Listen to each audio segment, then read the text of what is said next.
जे लग्नाला आले नव्हते ते वंदनाबाईंची भेट घ्यायला घरी येत होते आणि ईशाला पण भेटत होते.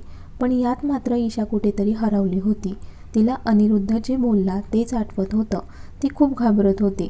रात्री काय होईल हे विचार तिच्या डोक्यात फिरत होते. सगळे पाहुणे गेले होते आणि हे सगळे लंच करायला बसले. आज कधी नव्हे ते अनिरुद्ध सगळ्यांसोबत खाली जेवायला आला होता. ते फक्त ईशामुळे. जेवण करून तो त्याच्या रूममध्ये निघून गेला. ईशा पण आराम करायला दुसऱ्या रूममध्ये गेली. पण डोक्यात विचार चालू होते रात्री काय होईल याचे. आता संध्याकाळ झाली होती आणि ती खूप घाबरली होती. पण सांगणार कुणाला? तोच तिथे रेखा येते आणि ईशाला बोलावते, मॅडम सरांना चहा पाहिजे आहे. ठीक आहे एवढं बोलून ती किचनमध्ये गेली आणि चहा ठेवला. तिने ट्रे घेतला आणि त्याच्या रूममध्ये जाऊन थांबली. खूप घाबरली होती पण आत तर तिला जावंच लागणार होतं. ती रूममध्ये येते आणि खाली बघून अहो चहा आणला आहे, पण तो काहीच बोलत नाही. ती बघते तर तो बसल्या बसल्या झोपून गेला होता. तिला कळत नव्हतं काय करायचं. ती त्याच्याजवळ जाते, त्याच्या हातातील बुक बाजूला ठेवते, त्याची मान सरळ करते. ती मनात विचार करत, हे तर झोपले आहे, मी जाऊ का? आणि ती जायला वळते तसा तो तिचा हात पकडतो. आता ती खूप घाबरली होती. बरं तू बस इथे, मी आलोच. तो बाहेर गेला आणि 5 मिनिटात आत आला. ती शांत बेडवर बसली होती. तो आला तशी ती उठून उभी राहिली. त्याने कप घेतला आणि चहा प्यायला लागला. तोच तिथे दित्या येते. काय ब्रो, काय झालं? काही काम आहे का माझ्याकडे? अगं मी यासाठी बोलवलं ते म्हणजे माझी बायको सुंदर तर आहे, पण मला असं वाटतं आज रात्री तिने अजून चांगली तयारी करावी. म्हणजे तिचं राहणीमान खूप सिंपल आहे, ते तू चेंज करायला पाहिजे. त्याची काळजी तू करू नको ब्रो. आणि वहिनीला इथे येऊन 2 दिवस झाले आहे. तिला कसं जमणार तुला जे आवडतं ते? तिला होईल सवय आणि मी आहे ना तिची मदत करायला. तू अजिबात काळजी करू नकोस. मी सांगते वहिनीला. बरं आज तिला तू तुझ्या हाताने तयार कर आणि चांगले कपडे पण दे तिला घालायला. Okay bro. आज माझ्या वहिनीला छान प्रकारे तयार करते. तोच दित्याला कोणाचा तरी फोन येतो. ती फोनवर बोलत बाहेर निघून जाते. ईशा मात्र तशी शांत उभी असते. ती घाबरत, ते मला पण काम आहे, मी पण जाऊ का? ईशाला मनातून खूप वाईट वाटत होतं कारण अनिरुद्ध तिच्यासमोर बोलत होता. ती कशी राहते? अनिरुद्ध रागाने तिच्याकडे पाहत, जा. ती जायला वळते तसा तो पुन्हा आवाज देतो, ईशा. तशी ती जागच्या जागीच थांबते. ईशा खरंच तू खूप लहान आहे, तुला काहीच कळत नाही. ईशा घाबरत, ते मला लग्न करायचं नव्हतं पण माझं लग्न बळजबरीने केलं गेलं. मला शिकून खूप मोठं व्हायचं आहे. खूप स्वप्न पाहिली आहेत मी आणि ती मला पूर्ण करायची आहे. तो तिच्याकडे रागाने पाहत, इथे मी बोलला तरी घाबरते तू? आणि तू काय स्वप्न पाहिली आहे? पुढे जाऊन काय शिकणार आहे काय माहिती? जा बाहेर. त्याचा आवाज ऐकून ती पटकन बाहेर निघून जाते. आता सगळे जेवायला डायनिंग टेबलवर आले होते.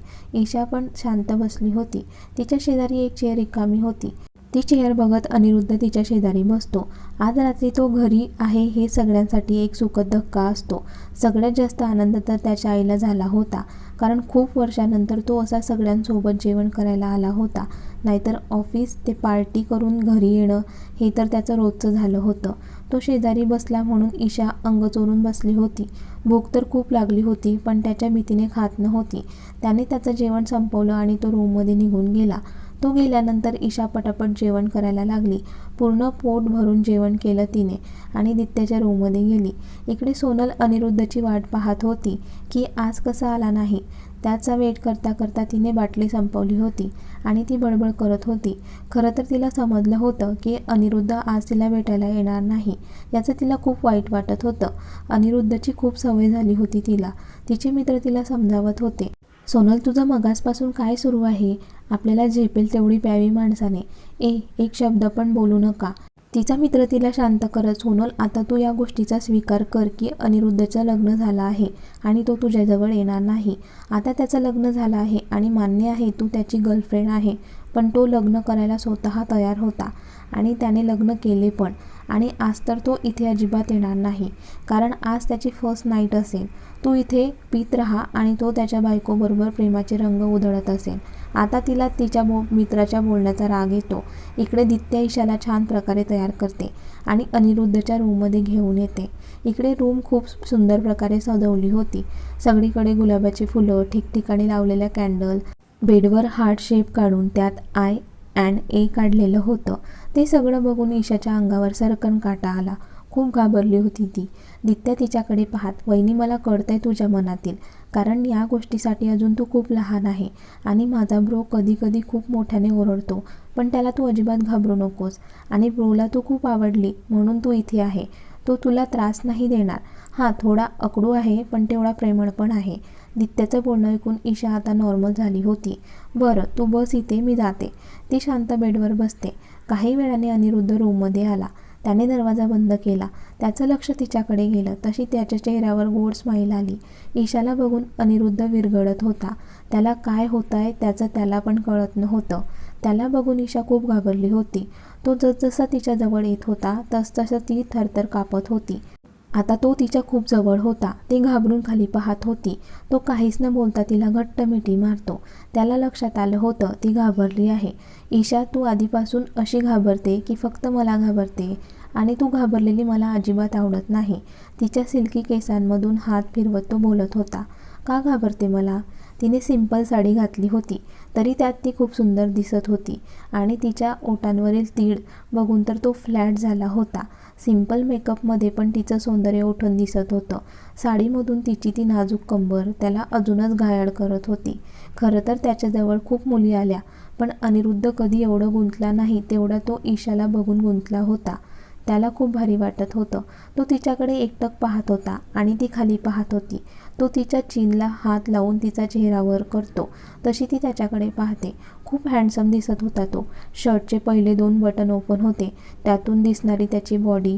ती भान हरपून त्याला पाहत होती आणि त्याला तिचं हसू येत होतं. तिला तसं बघून त्याने तिला जवळ ओढलं आणि तिच्या दोन्ही गालावर किस करत म्हटला, स्वीटी, आज जे मी काही करेल त्याला तुझा नकार नसेल. आता ती खूप घाबरली होती. तिच्या तोंडून फक्त अहो शब्द बाहेर पडला. तसं त्याने तिच्या ओठांवर बोट ठेवले आणि म्हटला. तिचा चेहरा ओंजळीत घेऊन, मी तुला जास्त त्रास नाही देणार. आणि त्याने तिला कपाळावर किस केले. तसंच ओठ फिरवत तो खाली येतो. तिच्या दोन्ही गालावर किस करतो आणि नंतर तिच्या गुलाबी ओठांवर किस करायला लागतो. भान हरपून किस करत होता. तो एवढ्या वेगाने किस करत होता ईशाला त्रास होत होता. त्याला समजत होतं तिला त्रास होतोय तसा तो बाजूला होतो. बायको, तू खूपच स्वीट आहे. खूप स्वीट लागले किस. आता तो तिच्या मानेवरून त्याचे ओठ फिरवत होता. त्याच्या स्पर्शाने ती वेडी होत होती. त्याने एक हाताने पदराची पिन काढली आणि पदर खाली केला आणि तिला घट्ट मिठी मारली आणि मागून तिच्या ब्लाऊजचे हुक ओपन केले. त्याचे हात तिच्या उघड्या पाठीवरून फिरत होते. तिचे हृदय 100च्या स्पीडने वळत होते. तिने त्याला घट्ट मिठी मारली. त्याला हसू आले. ती घाबरून, अहो प्लीज नको ना.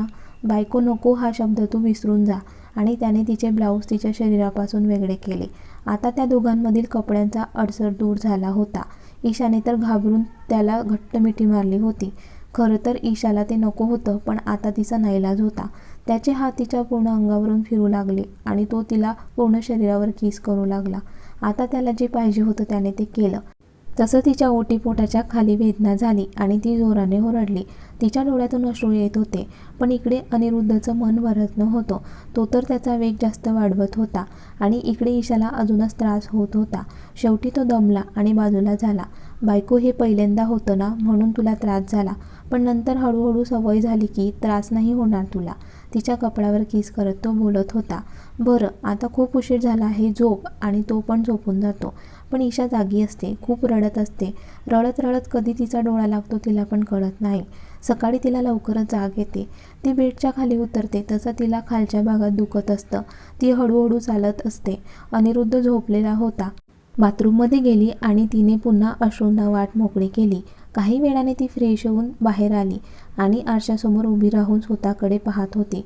डोळे आता पण पूर्ण भरून आले होते. तोच पुन्हा तिला अनिरुद्धचा स्पर्श होतो आणि ती घाबरते. तो तिच्या दोन्ही गालावर किस करतो आणि तिला गुड मॉर्निंग बायको म्हणतो. ती पण त्याला घाबरून गुड मॉर्निंग म्हणते. आणि हे काय बायको, तू अशी नाराज का दिसते? मला तुला नेहमी हसताना पाहायचं आहे, असं रडायचं नाही. बरं, तू आवर, मी पण फ्रेश होतो आणि तुझं झालं की माझ्यासाठी चहा घेऊन ये. एवढं बोलून तो आत निघून गेला. ईशा पण तिचा आवरते आणि खाली येते. खरं तर रात्री उशिरा झोपल्यामुळे तिला खाली यायला उशीर झाला होता. सगळे आधीच खाली नाश्ता करत होते. ईशा काहीच न बोलता किचनमध्ये जाते आणि त्याच्यासाठी चहा बनवते. ती चहा घेऊन रूममध्ये जाते. अनिरुद्ध पण त्याचा आवरत असतो. तोच त्याला कुणाचा तरी फोन येतो. फोन कुणाचा आहे हे पाहतो तर सोनलचा असतो. त्याला तिचा फोन उचलायचा नव्हता, पण तो नाईलाजाने फोन उचलतो. हॅलो, हा बोल सोनल. हॅलो बेबी, कसा आहेस? सोनल, एवढ्या सकाळी का फोन केलास? बेबी, मला तुझी खूप आठवण येत होती. तू मला काल का भेटायला आला नाहीस? तोच ईशाचा गोड आवाज त्याच्या कानावर पडतो. अहो चहा. अनिरुद्ध काही न बोलता कॉल कट करतो आणि सायलेंट करतो. तिच्याकडे पाहत चहाचा कप घेतो आणि बेडवर बसतो. ईशा काही न बोलता जायला निघते. तोच त्याचा आवाज येतो. स्वीटी थांब. तशी ती थांबते. बरं, माझ्याजवळ ये. ती त्याच्याजवळ येते. बरं, माझ्या शेजारी बस. आता ती खूप घाबरत असते. ती उभीच असते. तोच अनिरुद्ध तिचा हात पकडून तिला जवळ ओढतो. तशी ती त्याच्या मांडीवर जाऊन बसते. ती घाबरून अजून पण खाली पाहत होती. अनिरुद्ध तिच्या कपाळावर किस करतो आणि नंतर तिच्या गुलाबी ओठांना किस करतो. हे सगळं ईशाला आवडत नाही, कारण जेव्हा बघावं तेव्हा त्याला जसं वागायचं तसा वागत असतो. तिच्या मनात विचार येत होता, यांनी फक्त माझ्या शरीराचा उपभोग घेण्यासाठी माझ्याशी लग्न केलं आहे. मला समजून घेत नाही. मला या गोष्टीसाठी अजून वेळ हवा आहे. तो थांबला तशी ती घाबरत बोलली, अहो मला काय वाटतं, आपण एकमेकांना समजून घ्यायचं का? हे बघ बायको, समजून घ्यायची गरज तुला आहे, मला नाही. आणि तू एवढी सुंदर आहेस ना की माझ्याकडून कंट्रोल होतच नाही. आणि मला रोमॅन्स करायला खूप आवडतो. तो तिच्या खांद्यावर त्याचं नाक घासत बोलतो. आता तिला कळून चुकलं होतं. अनिरुद्ध तिचं काही ऐकून घेणार नाही. त्याला जे पाहिजे ते करेल आणि करतच राहणार. ती मनात विचार करत, ईशा तुझं जीवन आता असंच तुला जगावं लागणार आहे आणि या सगळ्या गोष्टीची तुला सवय करावी लागेल. तो तिला बाजूला करतो. तिला वाटत होतं आता माझी सुटका झाली, पण तो दरवाजा बंद करतो आणि तिला उचलून बेडवर घेऊन जातो आणि त्याला जे पाहिजे ते करतो. ती आता पूर्णपणे थकली होती. त्याने तरी चहा पिला होता. ती तर रात्रीची जेवली होती. त्याचं मन भरतं तसा तो बाजूला होतो. ईशा स्वतःला सावरत बाथरूममध्ये जाते, फ्रेश होते आणि खाली जाते. काही न बोलता नाश्ता करते. तोच पुन्हा त्याचा आवाज येतो. ईशा रूममध्ये ये. तिला अजिबात जायचं नव्हतं, पण ती जड पावलांनी रूममध्ये जाते. आज पूर्ण दिवसात ती त्याच्यासोबत बेडरूममध्ये असते. अनिरुद्ध तर त्याच्या मनाप्रमाणे वागत होता. तिचं मन वाचायचा अजिबात प्रयत्न करत नव्हता. आज ईशा पूर्ण थकली होती. उठायची पण तिच्याकडे शक्ती नव्हती. अनिरुद्ध त्याची तयारी करतो आणि तिच्याशी काही न बोलता बाहेर निघून जातो. ती बेडवर पडून रडत होती. आई तिला बोलायला येतात, पण तिचा आवाज येत नाही, म्हणून त्या दरवाजा ओपन करून आत येतात. तिची हालत बघून त्यांना खूप वाईट वाटतं. त्या पटकन तिच्याजवळ जातात. ती निपचित पडलेली होती. डोळ्यातून अश्रू तर वाहत होते, पण तोंडातून एक शब्द पण निघत नव्हता. आईला तिची काळजी वाटते. त्या पटकन डॉक्टरला फोन करून बोलावतात.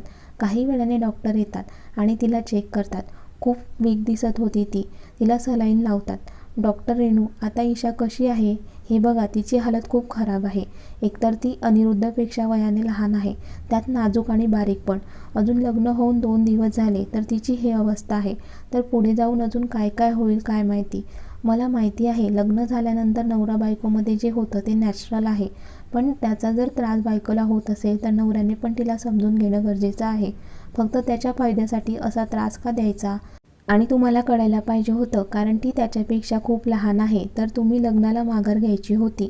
का लावून दिले त्यांचे लग्न? मी बोलते याचं कदाचित तुम्हाला वाईट वाटेल, पण मी ईशाचा विचार करून बोलते.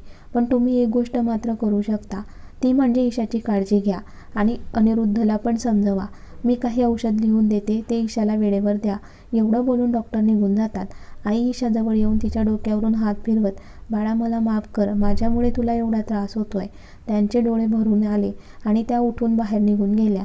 त्यांच्या रूममध्ये बसून विचार करत होत्या. दित्या आईला आवाज देत होती, पण आईकडून कोणताच रिप्लाय येत नव्हता. म्हणून आईच्या रूममध्ये जाते तर तिला आई रडताना दिसते. ती काळजीने आईजवळ जात, आई काय झाले, तू का रडतेय? आई भरल्या डोळ्यांनी तिच्याकडे पाहत, दित्या, अनिरुद्धने ईशाची काय हालत केली आहे पाहिलं का तू? असं कसं वागू शकतो तो? बायको आहे म्हणून काय झालं? तिला पण त्रास होतो आणि त्यात वयाने ते त्याच्यापेक्षा लहान आहे. कधी कळेल ग तुझ्या दादाला? आई मी तुला आधीच सांगितले होते दादाबद्दल आणि लग्न करायच्या वेळेला त्याच्या आवडीनिवडीसुद्धा सांगितल्या होत्या. की त्याला कशी मुलगी पाहिजे आहे ते. मी ईशा वहिनीला काही बोलत नाही आहे, ती पण चांगली आहे, पण दादापेक्षा लहान आहे ती. बरं, दादा आला की आपण बोलूया, आता तू शांत हो. हो, मला पण अनिरुद्धसोबत काहीही करून आज बोलावंच लागेल. शेवटी प्रश्न ईशाचा आहे. इकडे अनिरुद्ध पेगवर पेग मारत होता. त्याला सगळीकडे ईशा दिसत होती. तो खूप प्यायला हे याचा फायदा घेत सोनल त्याच्याजवळ गेली आणि त्याला गालावर किस करून मिठी मारली. आणि मी खूप मिस केलं तुला आणि मला माहिती आहे तू पण मिस केलं असेल ना. अनिरुद्ध तिला मिठीतून बाजूला करत, हे बघ, तुझ्यापेक्षा माझी बायको खूप सुंदर आहे, तिच्यापुढे तू काहीच नाही. सोनलला त्याच्या बोलण्याचा राग येतो. हे बघ अनिरुद्ध, तुझ्या बायकोची काय लायकी माझी बरोबरी करायची. अनिरुद्ध जोरात ओरडत, तू कोण गं माझ्या बायकोची लायकी काढणारी, आणि तू फक्त माझी गर्लफ्रेंड आहे आणि ईशा माझी बायको. मी सगळ्यांच्या साक्षीने लग्न केलं आहे तिच्यासोबत आणि ही गोष्ट तू लक्षात ठेव. ईशाला काहीही बोललेलं मी खपवून घेणार नाही. एवढं बोलून तो निघून गेला. तो खूप रागात होता. घरी आल्यावर त्याच्या रूममध्ये जाणार तोच आईने त्याला थांबवलं. अनिरुद्ध, मला तुझ्याशी खूप महत्त्वाचं बोलायचं आहे. आई, तुला बोलायचं असेल पण मला तुझ्याशी अजिबात बोलायचं नाही आहे. आता आईचा पारा चढतो. त्या जोराने ओरडत, अनिरुद्ध थांबा, आता मी तुमचं काहीही ऐकून घेणार नाही आणि मी जे सांगते ते मुकाट्याने ऐक. अनिरुद्ध, तू 2 दिवसात ईशाचे काय हाल केले आहे. तिला सलाईन लावले आहे, तिची अवस्था खूप वाईट झाली आहे. बायको आहे ती म्हणून असं वागशील तिच्यासोबत. ती काही बोलत नाही म्हणजे तिच्याजवळ मन नाही असे वाटते का तुला. खरं तर ती लहान आहे, तिला तू सगळ्यात जास्त समजून घेतलं पाहिजे, पण इथे तूच मूर्खासारखं वागतोय. अनिरुद्ध आईकडे रागाने पाहत, आई, मला सांगायची गरज आहे, मी लहान नाही आहे तू एवढं मला समजावून सांगायला. हो का, मग बायकोचा वापर करून घ्यायचा आणि तिला सोडून निघून जायचं. मग तू लग्न फक्त तिचा वापर करण्यासाठी केलाय का. तुला बोलून काय फायदा. मी तुझं लग्न ईशासोबत करायलाच नको होतं. उगाच माझ्यामुळे त्या विचारीला त्रास. तुला तर मज्जा मारायला त्या सोनलसारखी मुलगी आवडते. आई, खूप बोलते तू. अनिरुद्ध जोराने ओरडत म्हणाला. अनिरुद्ध आवाज खाली, तू जर ईशाला पण दुसऱ्या मुलींप्रमाणे समजत असेल तर कसं होईल अनिरुद्ध. हे बघ, तुला असं वाटत असेल की मुली फक्त पैशांसाठी मुलांकडे येतात तर ईशाबद्दल तो विचार सोडून दे. ती बिचारी साधी सरळ मुलगी आहे, तिच्या मनात असं काहीही नाही. तू जर तिला प्रेमाने आपुलकीने समजावलं तर ती पण तुझ्यावर प्रेम करेल, पण इथे तू तर तिच्यावर तुटून पडतो. मग ती तुला घाबरणार नाही तर काय करेल. एका मुलीला तिच्या नवऱ्याकडून अपेक्षा असते की त्याने तिला समजून घ्यावे, तिच्याशी प्रेमाने 2 शब्द बोलावे. एवढं जरी वागलास ना तू तिच्यासोबत तर ती स्वतः तुझ्याजवळ येईल. एवढं सांगून जर तुला समजत नसेल तर शेवटी मी एक निर्णय घेईल, तेव्हा तुला कळेल बायको काय असते ते. आणि त्या त्यांच्या रूममध्ये निघून गेल्या. अनिरुद्ध पण रागात रूममध्ये आला. प्रेमाने ईशाकडे पाहत होता. ती शांत झोपली होती. तिच्याकडे बघून त्यालाही वाईट वाटत होतं. 2 दिवसात तिचा चेहरा पूर्णपणे सुकला होता. त्याला खूप वाईट वाटत होतं. तो तिच्या केसांमधून प्रेमाने हात फिरवतो आणि तिच्या कपाळावर किस करतो. बायको, तुला असं मी बघू शकत नाही. मला तू माझ्याजवळ पाहिजे आहे बायको. तो काहीतरी विचार करतो आणि सोनलला फोन करतो आणि त्याच्या दुसऱ्या फ्लॅटला यायला सांगतो. अनिरुद्ध एकदा ईशाकडे पाहतो आणि बाहेर निघून जातो. अनिरुद्धच्या आईने त्याला खूप समजावलं. अनिरुद्धमध्ये होतील का बदल. तो ईशाला त्रास न देता प्रेमाने करेल का तिचा स्वीकार. बघूया पुढील भागात. आणि कथेचा हा भाग कसा वाटला कमेंट्स करून नक्की कळवा. आणि व्हिडिओला लाईक, शेअर आणि लाईव्ह मराठी स्टोरीज चॅनलला सबस्क्राईब करायला विसरू नका. धन्यवाद.